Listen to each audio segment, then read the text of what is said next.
우리 전래동화 13가지 이야기.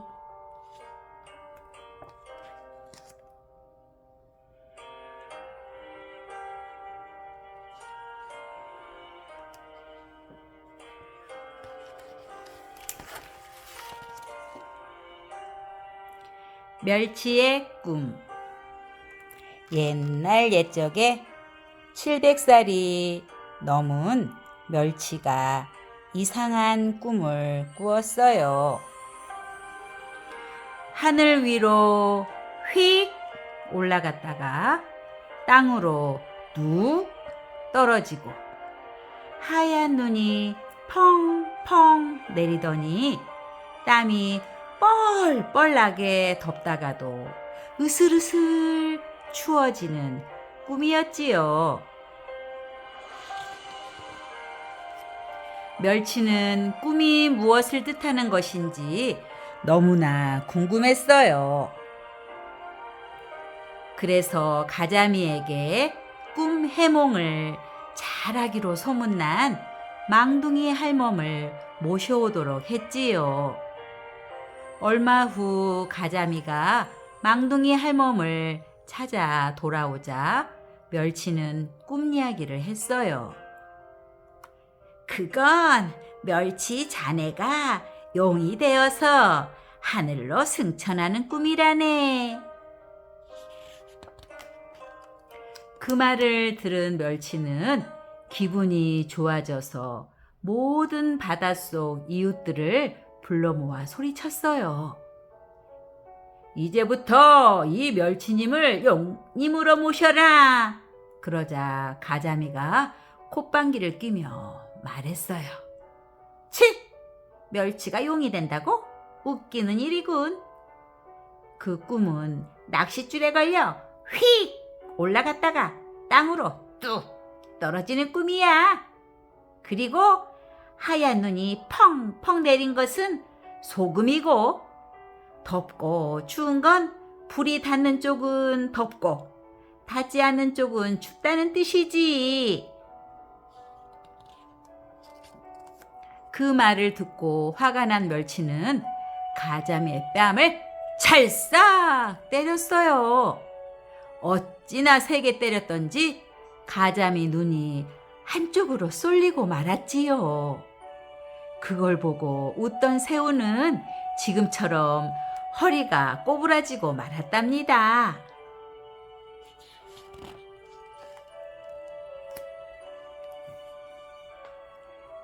메추라기의 꽁지. 여우 한 마리가 산길을 걸어가다 폴짝폴짝 뛰어오고 있는 메추라기를 만났어요. 마침 배가 고픈 참에 잘 됐구나. 여우는 메추라기의 길을 막고 군침을 삼켰지요.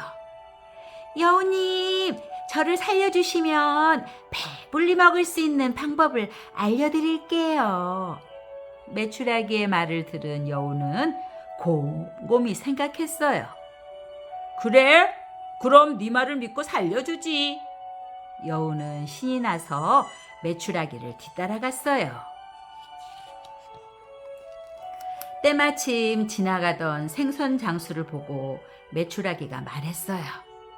여우님, 제가 맛있는 생선을 먹게 해드릴게요. 메추라기는 생선 장수의 눈앞에서 팔랑팔랑 날아다니며 귀찮게 했어요. 약이 오른 생선 장수는 생선 바구니를 내려놓고 메추라기를 쫓아갔어요. 그 사이 여우는 생선을 얌얌 쩝쩝 맛있게 먹었지요. 메추라기, 연어, 거기 서지 못해.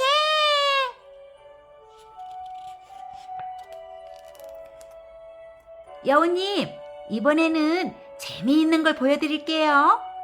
메추라기는 지나가는 옹기장수 형제의 옹기 위에 앉아 똥을 찍 쌌어요.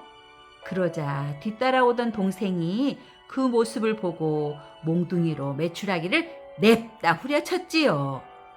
그런데 메추라기는 날아가고 형이 짊어지고 있던 옹기만 와장창 깨지고 말았지 뭐예요. 여우는 그 모습을 보고 배꼽이 빠지라 웃었지요. 한참을 웃던 여우가 메추라기에게 말했어요. 너무 웃어서 배가 고프니 이젠 널 잡아먹어야겠다. 그러자 메추라기가 또 꾀를 내 말했어요. 이번엔 정말 맛있는 먹이를 구해드릴게요. 메추라기는 여우를 땅속에 묻고 여우 코 위에 앉았어요. 그때 지나가던 사람이 메추라기를 보고 몽둥이를 휘둘렀어요. 그러자 메추라기 대신 여우가 몽둥이를 맞고 말았어요. 화가 난 여우가 손을 뻗었지만 메추라기의 꽁지만 잡고 말았지요. 그래서 메추라기는 지금도 꽁지가 없답니다.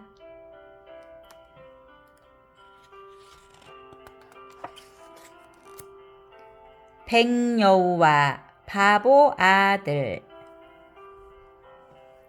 어느 작은 마을에 심술꾸러기 백여우가 살았어요. 에구머니, 못된 백여우가 또 죽은 뱀을 항아리에 넣었네. 하루는 백여우의 장난에 놀라 소리치는 어머니를 본 바보 아들이 말했어요. 어머니, 제가 그 못된 백여우를 잡아올게요. 바보 아들은 백여우가 지나다니는 길목에 구덩이를 파놓고 풀숲에 숨어 기다렸어요. 그때 아무것도 모르고 걸어오던 백여우가 구덩이에 쑥 빠져버렸지요. 바보 아들은 얼른 달려나와 구덩이로 다가갔어요. 그런데 구덩이에는 바보의 어머니가 있는 게 아니겠어요? 어머니, 왜 거기에 계세요? 어서 나오세요. 바보 아들은 서둘러 어머니를 구덩이에서 꺼내주었어요. 이 바보야, 네 어머니인 줄 알고 속았지? 이런, 구덩이에서 나온 건 어머니가 아니라 백여우였어요.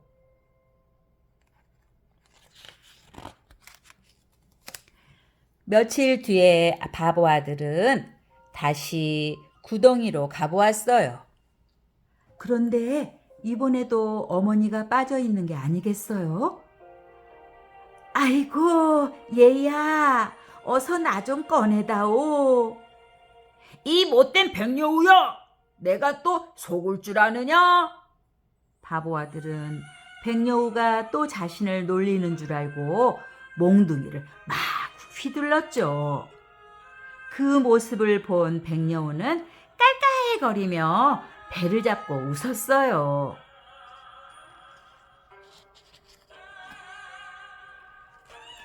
깜짝 놀라 달려온 마을 사람들은 혀를 차며 바보를 꾸짖었어요.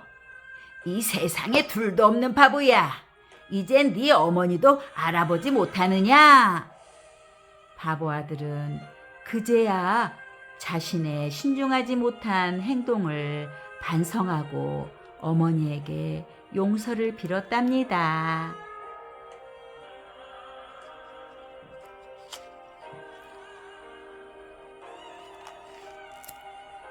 소와 바꾼 무.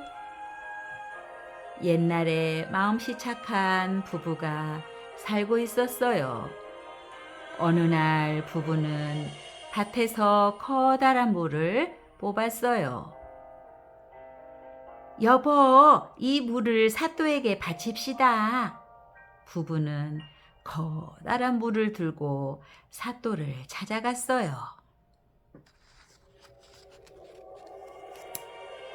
사또께서 고을을 잘 다스려 주신 덕분에 이렇게 큰 물을 수확하였습니다. 커다란 물을 받은 사또는 기분이 매우 좋아졌어요.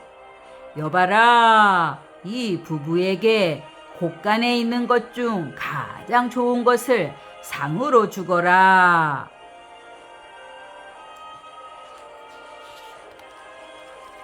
부부는 사또에게 소를 선물로 받아 돌아왔어요.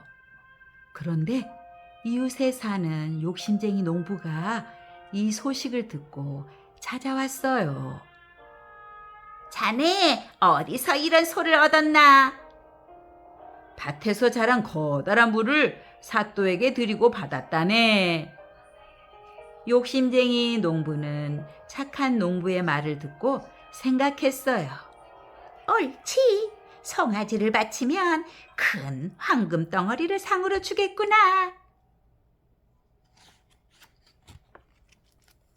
욕심쟁이 농부는 가장 건강한 송아지를 사또에게 바쳤어요. 좋은 송아지로구나. 여봐라. 곳간에서 가장 큰 것을 내오거라. 그러자 이방이 커다란 물을 가지고 나왔어요. 그래, 그것이 좋겠구나. 농부는 아무 말도 못하고 커다란 물을 가지고 집으로 돌아왔어요. 그 후에 욕심쟁이 농부는 묵국에 무 반만 먹고 방귀만 뽕뽕 끼었답니다.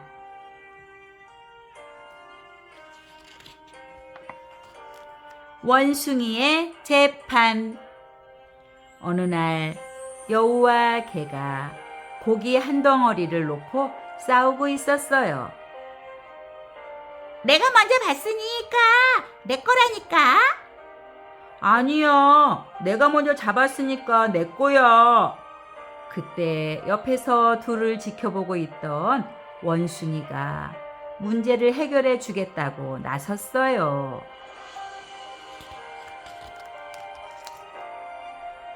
내가 그 고깃덩이를 반으로 나눠줄 테니까 그만 싸우렴.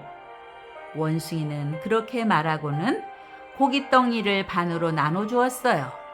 그러자 원숭이에게 고기를 받아든 개가 소리쳤어요. 뭐야, 여우 것보단 내 고기가 더 작잖아. 원숭이는 곰곰이 생각하는 척 하더니 여우의 고기를 한 입 베어 먹었어요. 이젠 똑같아졌지? 그러자 이번에는 여우가 소리쳤어요. 뭐야, 내 것이 더 작아졌잖아. 원숭이는 다시 곰곰이 생각하는 척 하다가 개의 고기를 한 입 베어 먹고 말했어요. 자, 이젠 진짜 똑같아졌을 거야. 그런데 이번에는 개가 자기 것이 더 작다고 불평을 했어요. 원숭이는 또 고기를 한 입 베어 먹었지요. 결국 원숭이는 여우와 개의 고기를 다 먹어버렸어요. 뭐야, 원숭이 녀석이 우리 고기를 다 먹었잖아. 여우와 개는 화가 나 원숭이를 잡으려고 덤벼들었어요. 하지만 원숭이는 재빠르게 나무 위로 올라가 버렸어요.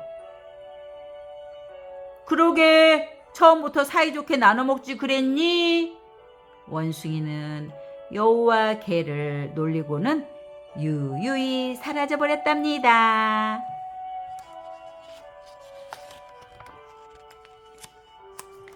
이상한 오이씨. 결혼 첫날 밤에 새색시가 신랑 앞에서 방귀를 뽕 끼고 말았어요. 에잇, 새색시가 방귀를 끼다니. 화가 난 신랑은 방을 나가 다시는 돌아오지 않았어요. 새색시는 신랑이 돌아오기를 기다리고 또 기다렸지요. 그렇게 10달이 지난 어느 날 새색시는 홀로 아들을 낳았어요. 그 아들은 무럭무럭 자라서 서당에 다니게 되었지요. 그런데 서당 아이들이 얼마나 못됐던지 아들을 보고 마구 놀려댔어요. 누구누구는 다리 밑에서 주워왔대요. 누구누구는 아버지도 없대요. 아들은 울면서 집으로 돌아와 어머니에게 물었어요. 어머니, 새도 아빠 새가 있고 소나 개도 아버지가 있는데 왜 저는 아버지가 없나요?